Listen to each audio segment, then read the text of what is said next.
welcome back to my channel. I'm your host Priscilla and this is the Carnivore Journey. If you are new to my channel, I just want to say welcome and thank you so much for tuning in today.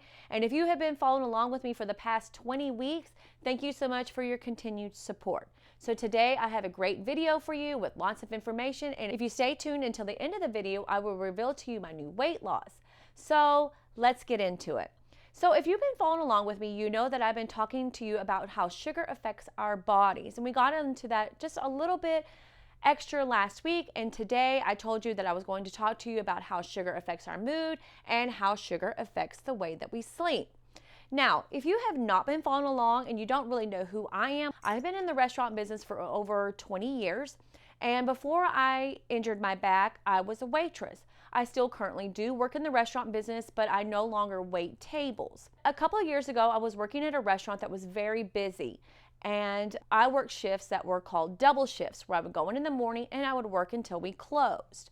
Every day before I would leave for work, I would make sure that I had plenty of time to stop by the local McDonald's, grab a sausage biscuit meal, which consisted of a sausage biscuit, a hash brown, and a Dr. Pepper. But it didn't stop there.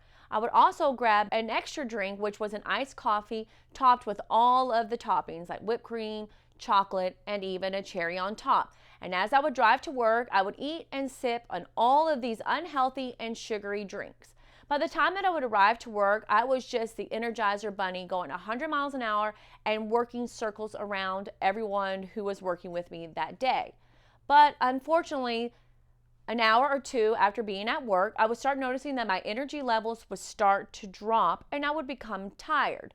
This was an ongoing and a vicious cycle that I dealt with all day long, every single day. I could honestly say I was truly addicted to caffeine and sugar.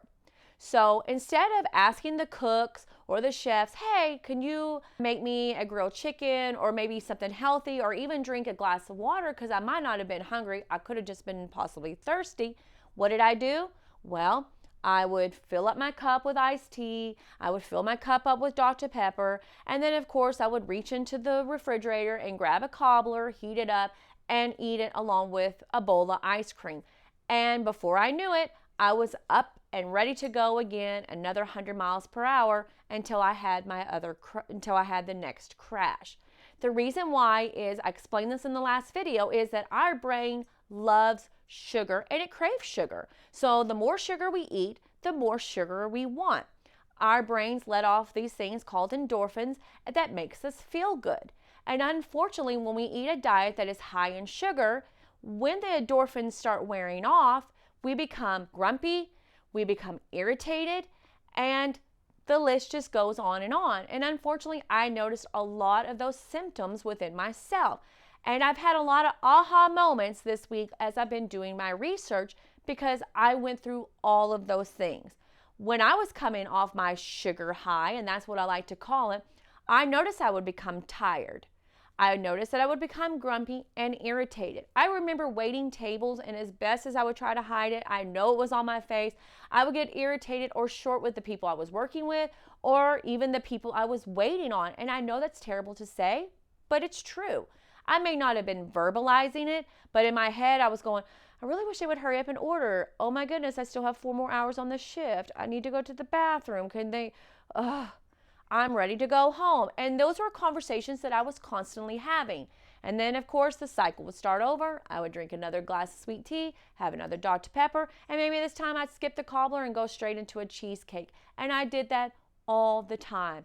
I was very addicted to sugar, and unfortunately, it caused a lot of negative effects. Some of the negative effects it had on me is that I was grumpy, I was fatigued, I was irritated. Unfortunately, when we eat a lot of sugar, it causes an imbalance in certain chemicals in our brain that cause depression. I can never say that I've had full-blown depression, but there have been times where I have been very low in my mood to the point where I just didn't really want to do anything. So I guess in a way, I could say I was depressed. Some other factors, when I would eat a lot of sugar, I wasn't sleeping very well at night. I would come home after working all day, or maybe not even working, come home, and by the time it was bedtime, I never could go to sleep.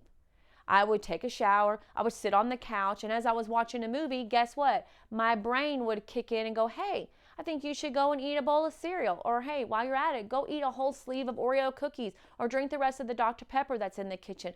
And this was just a continual cycle in my life. And before I know it, I was suffering from everything I just listed.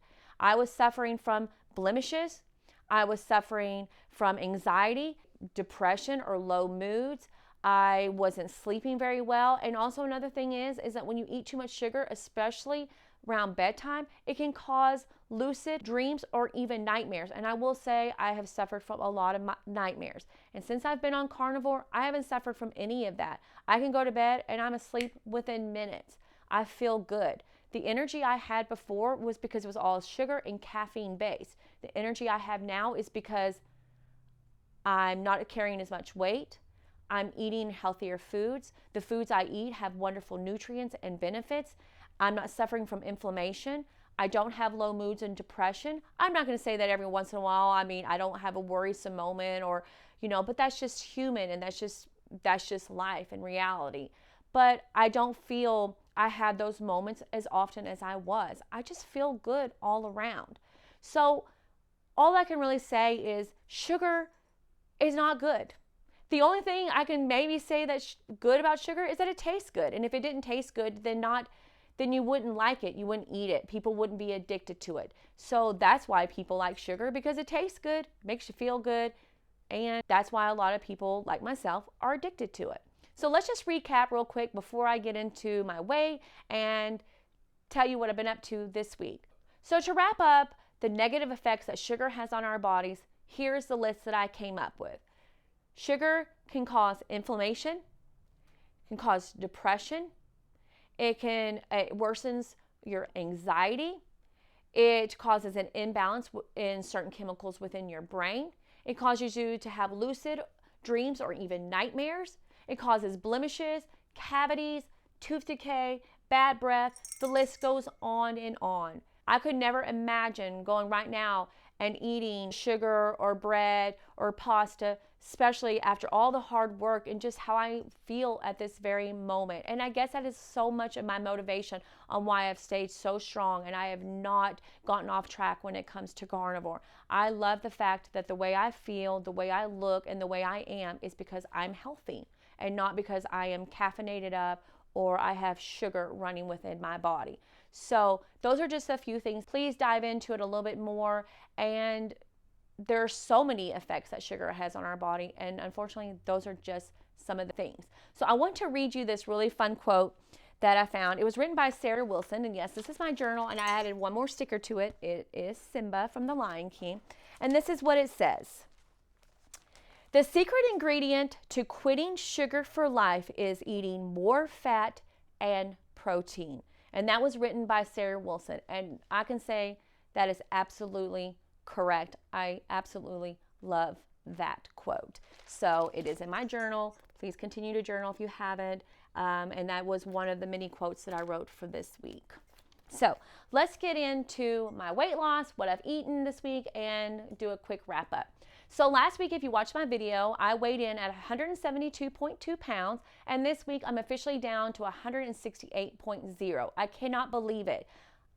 I am 45.9 pounds down as of right now going into the holiday season, and I am so proud and I am so happy for myself, and I feel so good. This week, I have been cooking so much food. I had 2 steaks the other night in one day. I guess I was a little hungry that day, and we cooked them in the air fryer. The air fryer has definitely been an amazing gift that our family has received this Christmas, and we have cooked so much. I did unfortunately have 2 doctor's appointments. The doctor's appointments went great. My vital signs came out wonderful. My blood pressure was just right where it needed to be. My oxygen levels were great. My eyesight was 20/20, and I just feel good, even under the circumstances on why I had to go to the doctor. I had another back checkup, and then I had a follow-up appointment a couple of days later. So I am definitely proud of myself. I'm feeling December. I'm so glad. I'm 168.0. Next week is Christmas, and I'm so very excited. I just want to say thank you so much for tuning in today. I hope you liked this episode. If you did, make sure you hit the like button. Don't forget to subscribe and hit the bell for your notifications. Also, next week, be sure to tune in because I will be making my butter bites. Until next time, have a wonderful week, and I will see you later. Bye.